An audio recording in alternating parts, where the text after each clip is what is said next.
সুপ্রিয় দর্শক, আজকের লেখা ডাক্তার আনোয়ারুল হকের এক নীরব কবির কষ্ট।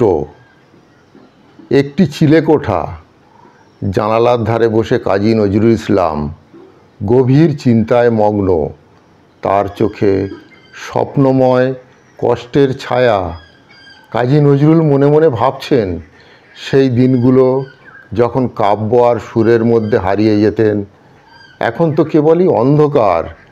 নজরুলের মনের আকাশে ভেসে ওঠে কিছু স্মৃতি, কাজীর অনুভব, কিছু প্রিয় বন্ধুরা যারা আমার কবিতার অনুপ্রেরণা ছিল, তাদের আমি হারিয়েছি।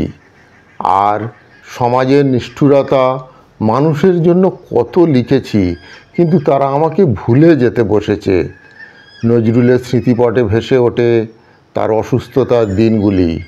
কবি অনুভব করেন কলম থেমে গেছে, ভাষা হারিয়ে গেছে। এই অসুস্থতা, এই নিঃস্বতা, এই নীরবতা আর কিছুই লিখতে দেয় না। একটি লেখা পড়ার পর নজরুলের চোখে একটু হাসির আভাস দেখা দেয়। কাজী মনে মনে ধন্যবাদ দিলেন প্রিয় পাঠকদের।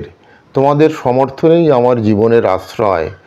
নজরুল জানালার দিকে তাকিয়ে আছেন, সূর্যের আলো তার মুখে পড়েছে।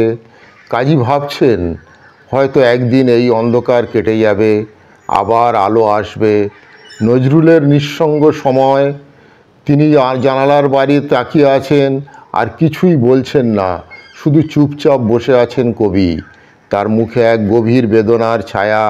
কবির ধারণা হয়তো তার কথা কেউ শুনবে না, তবু তিনি কবিতা লিখে যাবেন। কাজী নজরুলের জীবন বেদনায় ভরা, কিন্তু তার কবিতার আশা, তার প্রেমের বার্তা সুস্পষ্ট।